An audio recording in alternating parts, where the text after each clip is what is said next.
আসসালামু আলাইকুম। আজকে আমরা এমিলি ডিকিনসনের একটি লিরিক্যাল কবিতা I have not told my garden yet, এটা লাইন বাই লাইন অ্যানালাইসিস করার চেষ্টা করব। সো এটা হচ্ছে একটা ছোট কবিতা যেটা মৃত্যুকে নিয়ে লেখা, মর্টালিটি। কবি এখানে মৃত্যুর আশঙ্কায় আছে এবং সে জানে সে মারা যাবে, কিন্তু সে কাউকে আসলে বলতে পারতেছে না বিষয়টা, এবং সে চাচ্ছেও না কাউকে বলতে বা কাউকে ডিস্টার্ব করতে তার এই দুঃখের কথাটা বলে। চলেন শুরু করি। I have not told my garden yet, lest that should conquer me. I have not quite the strength now to break it to the bee.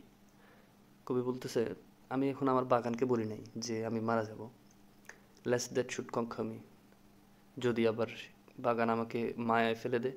কঙ্কর মানে যদিও বিজয়ী করা বা কোনো কিছু জিতে যাওয়া, এখানে আসলে বলতেছে গার্ডেন যদি তাকে আসলে মোহাবিষ্ট করে ফেলে বা মায়ায় বেঁধে ফেলে, এই ভয়ে সে বলতেছে না। আবার বিয়ের কাছে যে বলবে এই সাহসটাও নাই। I will not name it in the street, for shops would stare at me. That one so shy, so ignorant, should have the face to die. ওই বলতেছে আমি এটা বাজার ঘাটে গিয়েও বলবো না, কারণ দেখা যাবে সবগুলো আমার দিকে তাকায় আছে।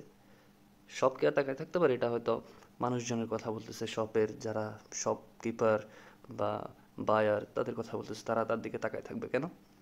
কারণ হচ্ছে তারা বলবে that one so shy so ignorant, বলে আরে এই মেয়েটা বা বাচ্চাটা এত অল্প বয়স, কিছুই জানে না, বা এত ইনোসেন্ট একটা মেয়ে বা খুব লজ্জাপতি একটা মেয়ে।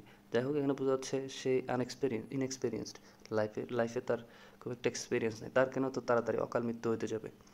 Should have the face to die, মানে সে কেন মৃত্যুর মুখোমুখি হতে যাবে এত তাড়াতাড়ি, তার আফসোস করবে। সো তার কবির এই জিনিসটা শুনতে ভালো লাগবে না, সে হয়তো কষ্টটা তার বেড়ে যাবে, এই জন্য সেটাও অ্যাভয়েড করতে যাচ্ছে। The hill sides must not know it, where I have rambled so. যে পাহাড় আছে, পাহাড় ধরো এটা আসলে জানানোটা ঠিক হবে না, কারণ যেখানে আমি আসলে অনেক সময় কাটাইছি, মানে তার কাছে ওই হিল সাইডটা খুবই আপন, সে ওটাকেও জানাতে যাচ্ছে না।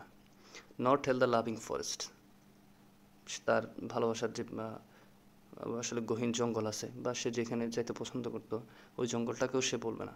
The day that I shall go, যে আমি মারা যাব, মারা যাওয়ার দিনও সে এই কথাটা সে ডিসক্লোজ করবে না, এই কথাটা প্রকাশ করবে না। Nor lisp it at the table, nor heedless by the way, hint that within the riddle one will walk today. বলে যে আমি এটা ভুলেও মুখ ফসকে বলে ফেলে না, লিস্প মুখ ফসকে বলা। সো খাবার টেবিলে বসলে আমরা অনেক সময় মুখ ফসকে অনেক কিছু বলে ফেলি, সো এই ধরনেরও সে বলতে চাচ্ছে না। Nor riddles by the way, hint that within the riddle, বলে যে আমি আবার যে একটা ধাঁধার মতো করে বলে একটু মানুষকে জানাই দিব যে এরকম একটা ঘটনা ঘটতে যাচ্ছে, একজন আজকে মারা যাচ্ছে, এই কথাটা আমি এভাবে বলবো না।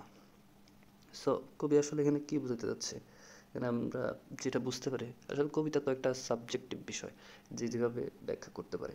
সো আমার মনে হয় এখানে কবি তার আশেপাশের সারাউন্ডিংস, নেচারকে বা মানুষজনকে এতটাই ভালোবাসে, সে তাদের মনে আসলে কষ্ট দিতে চায় না, সে একটা কষ্টের কথা শেয়ার করে তাদেরকে আঘাত দিতে যাচ্ছে না। যেমন মনে করেন আমরা অনেক সময় অনেকের কাছ থেকে অনেক কিছু লুকাই কারণ তারা কষ্ট পাবে, সেম জিনিস কবি এখানে, সে মারা যাবে এত বড় একটা কথা বা এত বড় একটা দুঃখের কথা সে বলতে চাচ্ছে না, কারণ হচ্ছে সে চায় না যাদেরকে বলবে ওরা কষ্ট পাক। সো ঠিক আছে, আজকে এই পর্যন্তই, ভালো থাকবেন, আল্লাহ হাফেজ।